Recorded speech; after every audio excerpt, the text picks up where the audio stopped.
Kung disability pensioner ka ng SSS at handang ngayon ay hindi ka pa rin nakakakita ng dagdag sa iyong pension, pakinggan mo ito. Maraming pensioners ang nalilito, nag-aabang at hindi malinaw kung kasama ba sila sa upcoming increase bukas at sa mga susunod na araw. Ang totoo, may isang malaking detalye tungkol sa iyong pension type at approval date na posibleng hindi pa naipapaliwanag sa iyo ng maayos. At kung hindi mo malalaman ito ngayon, posible kang mawala ng pagkakataon sa susunod na adjustment. Kaya, nandito tayo. Panuurin mo ito hanggang dulo. Baka ikaw nga ang pinakakailangan nito ngayon. Kung disability pensioner ka ng SSS at hanggang ngayon ay may katanungan ka pa rin tungkol sa iyong pension increase, nandito ka sa tamang video. Hindi lang basta update ito. Ito ay isang detalyadong paliwanag ng lahat ng kailangan mong malaman. Kung sino ang kasama sa upcoming na adjustment, kung bakit may mga pensioners na hindi pa nakakakita ng dagdag, at kung ano ang eksaktong dapat mong gawin na yon para hindi ka maiwan sa likod pagdating sa susunod na release. Napakaraming mensahe at comments ang patuloy na pumapasok mula sa inyong mga kapwa pensioners at halos iisa ang tanong. Bakit wala pa ring dagdag sa kanilang disability pension? Ilang buwan na silang nag-aabang? Nag-follow up na sila sa branch, nag-call na sila sa hotline, pero parang paulit-ulit lang ang sagot na walang malinaw na direksyon. At yan mismo ang gusto naming ayusin na yon sa video na ito. Pag-uusapan natin ang lahat ng aspeto ng simple, malinaw at tuwid. Pero bago pa man tayo sumabak sa malalim na diskusyon, gusto ko munang sabihin, kung bagong subscriber ka o first time mong mapunta sa channel na ito, welcome! Ang Pension and Finance PH ay ginawa para sa mga pensioners, retirees at OFWs na gustong may mapagkukunan ng totoong impormasyon. Hindi dito ang lugar ng mga rumor, ng mga pekeng balita, or ng mga clickbait na walang sustansya. Dito, tinutugunan natin ang mga totoong tanong ng mga totoong tao. Kaya kung gusto mong maging updated sa lahat ng bagay tungkol sa SSS, GSIS, pension adjustments, at mga financial support programs para sa mga Pilipino, mag-subscribe ka na at itap ang notification bell. Libre lang naman at malaki ang maitutulong nito sa iyo at sa iyong pamilya. Ngayon, simulan na natin. Una, gusto kong basahin muli ang concern ng isang viewer natin na nagkomento kamakailan. Sabi niya, na-approve raw ang kanyang SSS Disability Pension noong September 2025 pero wala raw siyang nakitang kahit na anong dagdag or increase sa kanyang monthly pension. Nag-follow up pa raw siya sa processing department ng SSS at sinabi sa kanya na hindi raw siya kasama, kaya nagtatanong siya, bakit? Ano ang nangyari at kasama pa ba siya sa anumang upcoming adjustment? Ang sagot sa tanong na ito ay hindi basta isang salita.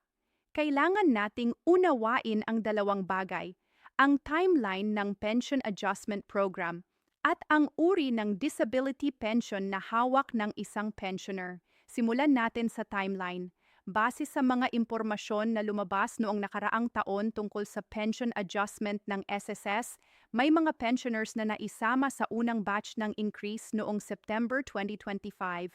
Pero hindi lahat ng disability pensioners ay automatikong kasama sa unang round na yon. Ang basehan ng unang batch ay ang mga existing pensioners na naka-active na bago matapos ang buwan ng Agosto 2025. Ibig sabihin, kung ang iyong disability pension ay na-approve o naging active simula September 2025 or later, posible na hindi ka na isama sa first round kasi ang cut-off ay doon sa mga aktibong pensioners bago ang September.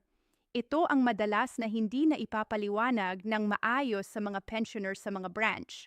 Minsan kapag nagtatanong ka, maikling sagot lang ang makukuha mo. Hindi kasama, tapos wala ng follow-up explanation. At natural lang na makaramdam ka ng frustrasyon kapag ganoon ang experience mo, lalo na kung alam mong nag-contribute ka ng mahabang panahon sa SSS at karapat-dapat ka sa bawat sentimo ng iyong pensyon. Pero huwag mawalan ng pag-asa, dahil ang hindi ka na isama sa first round ay hindi nangangahulugang tapos na ang lahat ng pagkakataon mo. Mayroon pang dapat mong malaman at ito ang pinaka-importanting bahagi ng video na ito. kailangan mong malaman kung anong klase ng disability pension ang meron ka, at ito ang madalas na hindi pinag-uusapan ng sapat. Sa ilalim ng SSS, mayroong dalawang pangunahing uri ng disability pension na maaaring ma-approve, ang Total Permanent Disability at ang Partial Permanent Disability. Magkaibang-magkaiba ang dalawang ito pagdating sa saklaw, sa tagal, at sa mga karapatan ng pensioner. Kung Total Permanent Disability pensioner ka, ang ibig sabihin nito ay ang iyong disability ay natuklasan na permanent at total, na hindi ka na makakabalik sa iyong normal na trabaho o sa iyong dating kakayahan. Sa ganitong sitwasyon, ang SSS ay nagbibigay ng lifetime monthly pension. Ibig sabihin, basta qualified ka at buhay ka pa, patuloy kang makakatanggap ng iyong monthly pension. At dahil lifetime ang pension mo, ibig sabihin, basta magkakaroon ng future adjustments or increases ang SSS, mayroon kang pagkakataon na ma-include sa mga susunod na batches or rounds. Kaya kung total permanent disability pensioner ka at hindi ka na isama sa first round ng increase dahil September 2025 pa lang naging active ang iyong pension, huwag kang mabalisa. Mayroon ka pa ring tsansa na makasama sa susunod na adjustment period, basta active pa ang iyong pension at natutugunan mo ang mga kinakailangan sa oras ng adjustment na iyon. Ngayon, iba ang usapan kung partial permanent disability pensioner ka? Ito ang kaso na kailangan mong mas maging alerto. Ang partial permanent disability pension ay karaniwang may takdang bilang ng buwan na matatanggap mo ang iyong benefit. Depende ito sa assessment ng SSS at sa kalubhaan ng iyong disability. Halimbawa, maaaring sinabihan ka na makakatanggap ka ng pensyon sa loob ng 10 buwan o 6 na buwan o kahit mas maikli pa riyan. Pagkatapos ng approved na period na iyon, titigil ang iyong benefit maliban kung mag-reassess ka at mai-extend. At dito pumapasok ang pinaka-kritikal na tanong. Kung partial disability pensioner ka at malapit na maubos ang iyong approved benefit period, aabot ka pa ba sa susunod na adjustment? Halimbawa, sabihin nating nag-expire ang iyong partial disability benefit noong Abril o Mayo 2026. At sabihin nating ang susunod na pension adjustment ay gagawin sa ikalawang bahagi ng taon o mas matagal pa. Sa ganitong sitwasyon, kahit pa magkaroon ng adjustment, hindi ka na makakatanggap nito dahil wala ka ng active na pensyon sa oras na iyon. Ito ang dahilan kung bakit may mga disability pensioners na parehong na-approve ang kaso nila sa parehong taon, pero magkaibang resulta ang nararanasan. May isa na nakakakita ng dagdag, may isa naman na wala. At sa panlabas, mukhang hindi patas. Pero kapag tiningnan mo ang detalye ng bawat kaso, ang uri ng disability pension, ang approval date, ang natitirang benefit period, mauunawaan mo kung bakit magkaiba ang resulta. Kaya ang tanong ngayon ay, ano ang dapat mong gawin? Ang unang hakbang ay ang i-verify ang iyong sariling pension record. At ginagawa ito sa pamamagitan ng SSS mismo, maaari kang pumunta sa pinakamalapit na SSS branch, tumawag sa kanilang hotline, o i-check ang iyong account sa SSS online portal kung nakaregister ka na doon. Ang mga detalye na kailangan mong malaman ay ang mga sumusunod. Una, ang eksaktong approval date ng iyong disability pension. Pangalawa, kung total permanent o partial permanent ang uri ng iyong disability. At pangatlo, kung partial ang disability mo, hanggang kailan ang iyong approved benefit period. Kapag mayroon ka na ng mga impormasyong ito, mas malinaw na ang iyong sitwasyon at mas maayos kang makakapagtanong sa SSS kung may upcoming adjustment na at kung kasama ka ba rito. Ngayon, isang bagay pa ang gusto kong idagdag tungkol sa impormasyon online. Sa kasalukuyan, maraming balita at posts sa social media tungkol sa mga upcoming SSS pension adjustments. May mga nagsasabi na may dagdag bukas, may mga nagpo-post ng mga numerong wala namang official confirmation. Kaya naman, mahalagang maging maingat sa mga impormasyong ito. Ang pinakaligtas na paraan ay ang direktang makipag-ugnayan sa SSS o ang hintayin ang official announcement mula sa SSS mismo bago magpakatuwa o mapatuwa. Hindi ibig sabihin nito ay huwag ka nang manood o magbasa ng mga update online.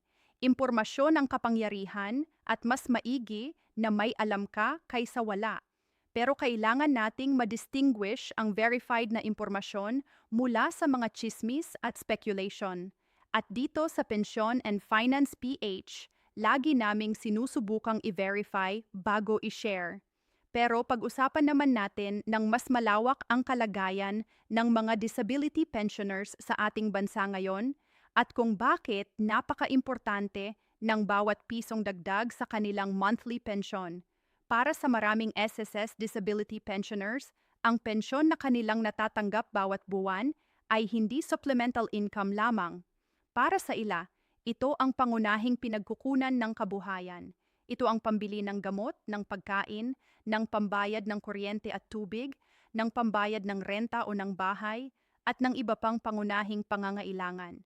Kapag may napalya sa pension release, o kapag walang dagdag, kahit na umaangat na ang presyo ng lahat ng bilihin, naramdaman agad ng pensioner at ng kanyang pamilya ang epekto, at hindi biro ang pamumuhay na may kapansanan. Marami sa ating mga disability pensioners ay hindi na kayang magtrabaho dahil sa kanilang kalagayan. Mayroon pang mga nagbabayad ng malaking halaga para sa regular na medikal na pagbisita, para sa mga gamot na kailangan araw-araw, at para sa mga kagamitan o assist devices na kailangan nila sa araw-araw na pamumuhay. Ang bawat sentimo ng pensyon ay mahalaga. Kaya kapag sinabihan ng isang pensioner na hindi siya kasama sa isang increase na inaasahan niya, naaapektuhan hindi lang ang kanyang bulsa, kundi pati na rin ang kanyang moral at pag-asa. Kaya gusto kong manggaling ang lahat ng impormasyong ibabahagi ko sa channel na ito mula sa lugar ng empatya at pag-unawa. Hindi lang ito isang usapan ng numbers at policy. Ito ay usapan ng totoong buhay ng mga totoong tao. At kasama rito ang inyong mga karanasan na naitataas ninyo sa aming comment section. Maraming salamat sa lahat ng nagko-comment at nagbabahagi ng kanilang mga sitwasyon. Napakahalaga ng bawat salita ninyo dahil natutulong kayo hindi lang sa sarili ninyo, kundi pati na rin sa ibang mga pensioners na may parehong kalagayan at naghahanap ng sagot. Kung may kapamilya o kaibigan kayo na disability pensioner din ng SSS, at nagtatanong sa inyo tungkol sa kanilang pension increase, ibahagi ninyo sa kanila ang video na ito. Baka ito mismo ang sagot sa kanilang katanungan. At kung may sarili kayong experience o kaalaman na gusto ninyong ibahagi, halimbawa, ano ang sinabi sa inyo ng SSS branch nang mag-follow up kayo? O kung may dagdag na ba kayong natanggap ngayon, i-comment na lang kayo sa ibaba. Malaking tulong iyon sa komunidad natin. Ngayon, gusto ko ring banggitin ang isa pang mahalagang aspeto na madalas hindi napapag-usapan, ang proseso ng appeals at reconsideration para sa mga pensioners na naniniwala na may error sa kanilang pension classification o kung bakit hindi sila naisama sa mga adjustments. Kung naniniwala kang mali ang klasifikasyon ng iyong disability, halimbawa, partial lang ang na-approve mo, pero sa katotohanan ay total permanent na ang iyong kondisyon, may karapatang mag-apela ang isang pensioner. Maaari kang pumunta sa SSS branch at humiling ng reconsideration or re-evaluation ng iyong disability classification kasama ang updated na medical na dokumento mula sa iyong doktor. Ito ay prosesong hindi mabilis, pero mahalaga itong malaman dahil maaari itong magbago ng iyong klase ng pensyon at ng halaga ng iyong benepisyo sa hinaharap. Ang medikal na dokumentasyon ay susi rito. Kailangan mong humingi sa iyong doktor ng pinakadetalyadong medical certificate o medical report na malinaw na nakasaad ang iyong kasalukuyang kondisyon, ang permanentong kalikasan ng iyong disability, at kung paano ito nakakaapekto sa iyong kakayahang magtrabaho o mabuhay ng normal. Mas detalyado ang medical na dokumentasyon, mas malakas ang iyong basis para sa reconsideration. Hindi rin masamang kumonsulta sa isang abogado or legal advisor na may kaalaman sa labor at social security law kung sa tingin mo ay may seryosong issue sa iyong kaso. May mga organisasyon din para sa mga persons with disabilities at pensioners na maaaring makapagtulong sa inyo sa ganitong sitwasyon. Ngayon, bumalik tayo sa pangunahing usapan, ang upcoming adjustments at kung paano malalaman kung kasama ka. Ang payo namin ay simple. Huwag mag-rely sa iisa lang na mapagkukunan ng impormasyon. Gawin ang inyong sariling due diligence. Pumunta sa SSS branch, mag-bring ng inyong valid ID at pension documents at direktang tanungin kung ano ang inyong pension status, kung may upcoming adjustments at kung kasama kayo sa mga adjustment na yon. I-document ang bawat sagot na makukuha ninyo, kahit isulat lang sa papel ang petsa, sino ang inyong kausap at ano ang sinabi, para may reference kayo sa susunod na kakailanganing mag-follow up. At huwag mahiyang magtanong ng paulit-ulit hanggang hindi malinaw ang sagot. Karapat-dapat kang sa malinaw na impormasyon bilang isang miyembro at pensioner ng SSS. Para sa mga nag-aabang ng upcoming increase bukas o sa mga darating na araw, naiintindihan namin ang excitement at ang pag-asa. Natural lang iyon. Pero habang hinihintay ang opisyal na announcement, gamitin ang panahon na ito para i-verify ang inyong sariling pension records. Siguraduhing tama ang lahat ng impormasyon na nasa file ninyo, ang inyong address, inyong contact information, at ang inyong banking o payment details para sa pension release.